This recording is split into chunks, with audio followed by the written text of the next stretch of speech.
Last September 5, Saturday at 11 o'clock in the morning, we gathered at Marou Gamit's house before we headed to Nueva Ecija. So guys, eto na kami. Andito pa rin kami.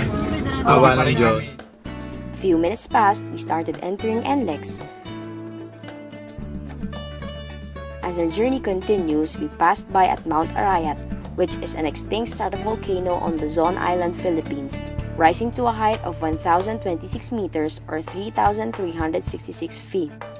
The volcano is a popular tourist destination for people visiting the Central Plains.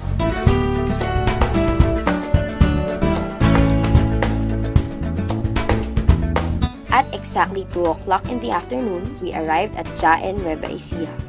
Nueva Ecija is the largest province and the biggest rice producer of Central Luzon, thus often referred to as the Rice Bowl of the Philippines.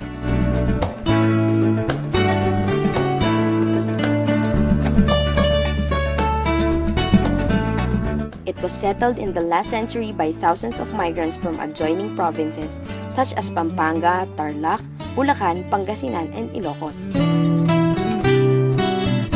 Today, Nueva Ecijanos are descendants of these settlers and many still hold on to folk traditions.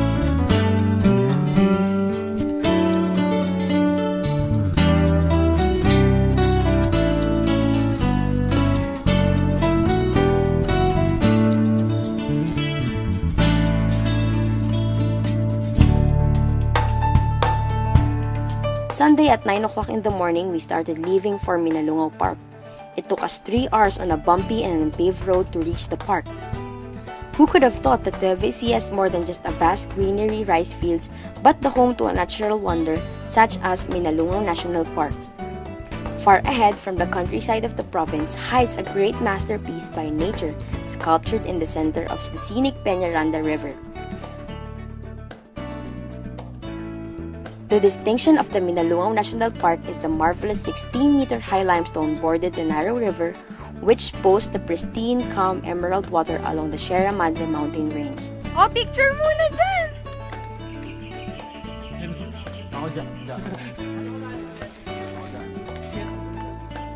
Wow!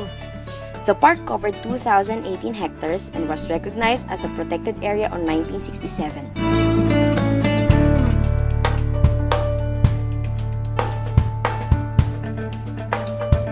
It is located in the Barangay Minalungan at Municipality of General Tino, Nueva Ecija. Pabalik. The nearest town is the Gapan, which will be your gateway to this incredible natural attraction.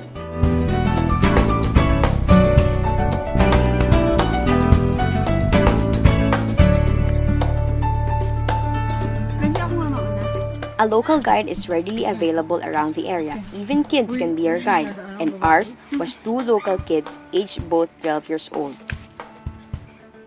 Ano makikita mo dyan?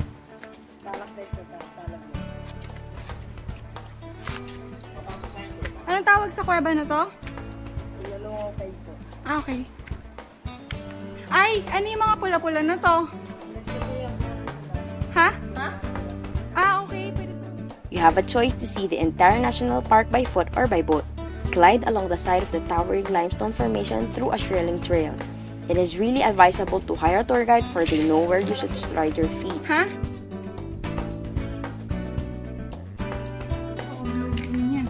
Galing sa Sierra Madre yan. For a much easy and relaxed trail, you can rent a bamboo raft. Lulubog to, Marou. Marou nga, lumulubog eh. Ayun na po. Ayun na po si Marou Gamit. Contemplating his thoughts. Kung tutuloy pa ba o hindi. Ayun na po. Ang kanyang first step sa kanyang bansa. Go, Marou! Sige, lakad! Yukad!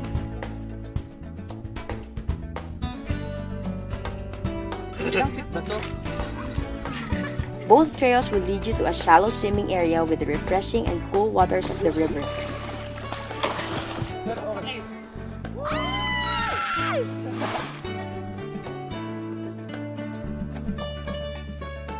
Getting to the end part of the park by foot is an achievement, for you know how exciting the trail is. We even saw grandparents trekking along the limestone.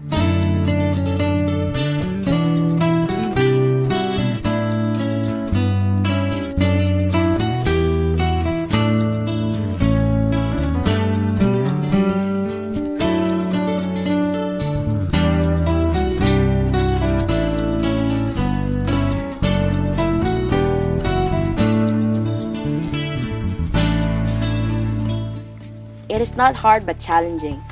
At the end of the White Rock Formation is an enchanting cave that is perfect for hiking activities. Make sure to use appropriate gears because of the slippery, huge, sharp rocks on the foot of the hill going to the cave. Kamusta kayo dyan, girls?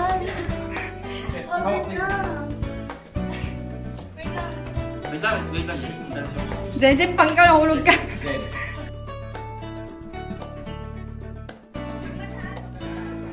The cave's rock formation is composed of limestones and marbles, which are dotted with tiny and shallow holes, evidence of dissolving reaction from the continuous dripping of rainwater during wet season.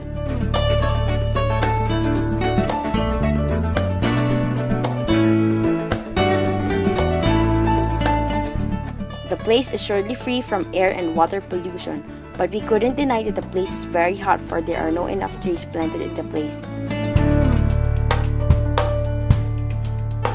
We also noticed that there is some vandalism inside the cave, so it's much better to avoid vandalism in the cave, as well as in the limestone to not impair the attractiveness of the place. Our tour guide there are those kids aged 11 to 16 years old. At first, we were surprised because they were just kids, but then we realized that it's a big help for them to satisfy their everyday needs, and Minalungao Park is the place where they live.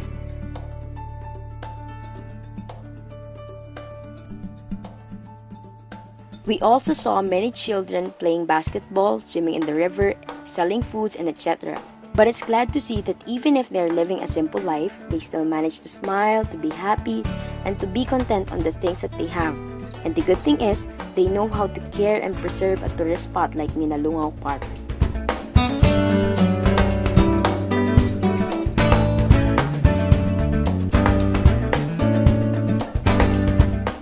Local government is in hand in promoting it as an ecotourism destination, and hopefully soon enough more Filipinos will recognize and be it as their next destination. Nakalabas akong buhay na buo pa dito. Ay,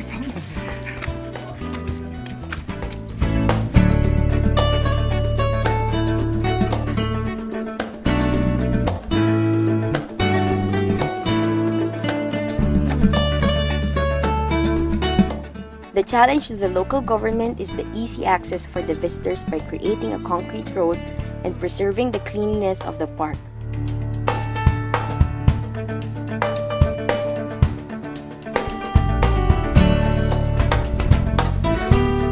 And for the future visitors, they must dispose their garbage properly, for we have observed rubbish in the trail.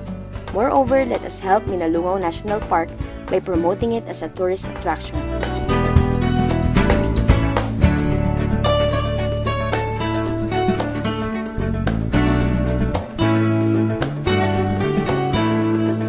Thus, you can also help its locals with their livelihood, especially those kids. I think 100 to 200 pesos of tip will help them with their schooling.